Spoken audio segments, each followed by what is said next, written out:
Hello what's up guys जी, मैं स्वागत करता हूं आपने अपनी यूट्यूब चैनल पर साइन मोटिवेशनल स्पीकर। अगर आपको अपनी ज़िंदगी में ग्रोथ करनी है, अगर आपको अपनी ज़िंदगी में राइट एजुकेशन लेनी है, राइट डायरेक्शन लेनी है, तो मेरे चैनल को सब्सक्राइब कीजिए, लाइक कीजिए एंड शेयर कीजिए। अगर हमें अपनी ज़िंदगी में कोई भी फैसला लेना है तो चाहे हमें अपने दिल से लेना चाहिए, दिमाग से नहीं, क्योंकि चाहे दिल हमारे लेफ्ट में हो पर वह हमेशा राइट फैसला लेता है। अगर हमारा दिल किसी काम को चाह रहा है ना, तो हम उस काम को कर सकते हैं, लेकिन अगर हम अपने किसी भी काम को दिमाग से करें लेकिन दिल नहीं चाह रहा है, तो क्या उस काम में हमारा मन लग जाएगा? हमारा मन सिर्फ उसी काम में लगेगा जिसमें हमारा दिल चाहेगा। दिमाग की नहीं सुनो, क्योंकि दिमाग तो पता नहीं क्या क्या चलेगा, लेकिन आप करोगे वही जो आपको अच्छा लगेगा, जो आपको दिल में आएगा। इसलिए चाहे दिल लेफ्ट में हो, लेकिन हमेशा राइट फैसला लेता है।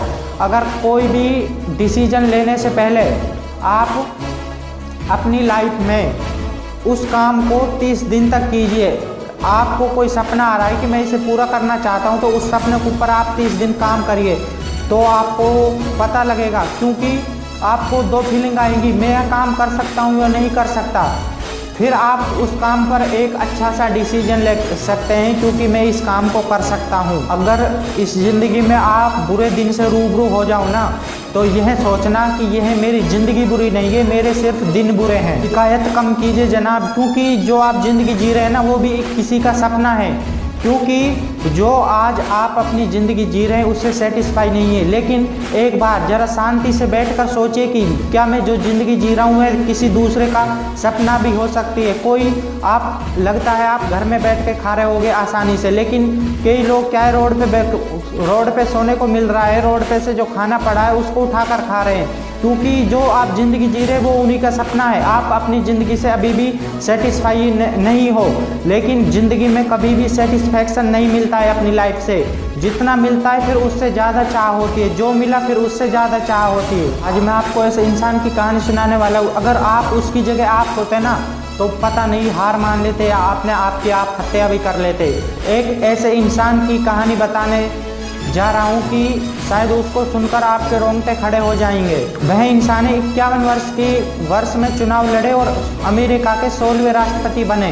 उसकी कहानी इस प्रकार है। 9 साल की उम्र में मां की मृत्यु हो गई, 21 साल की पिता से अलग हो गए, 23 साल में नौकरी से निकाल दिया गया, 24 साल में बिजनेस में फेल हो गए, 26 साल की उम्र में प्रेमिका की मृत्यु हो गई, 27 साल में डिप्रेशन में चले गए, 34वें साल में चुनाव लड़े एवं 9 बार हारे, 39वीं एज में चुनाव हारे फिर से हारे, 45 की सेनेटाइज का चुनाव लड़े फिर हारे, 47 की उम्र में वाइस प्रेसिडेंट का चुनाव लड़े फिर हारे, 49 साल में फिर दोबारा सीमेंट से चुनाव लड़े फिर हारे, लेकिन 51 साल की उम्र में अमेरिका के 16वें राष्ट्रपति बने। शायद इस इंसान की जगह अगर आप हार होते ना, पता नहीं दूसरी बार में हार मान लेते या तीसरी बार में हार मान लेते।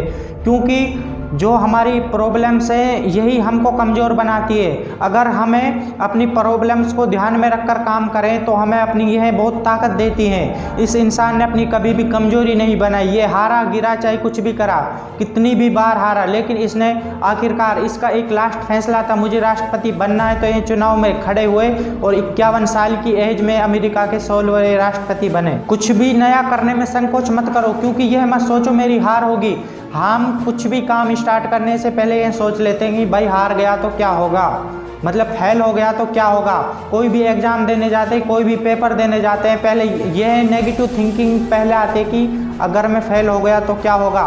फेल होगा क्या है, आपको अपनी लाइफ का एक एक्सपीरियंस तो मिला, मैं किस वजह से फेल हुआ है, उस कमी में सुधार कीजिए, उसके साथ अगली साल के लिए प्रोग्रेस कीजिए, अगली साल उसकी बेस्ट तैयारी कीजिए, शायद हो ही जाए आपका काम।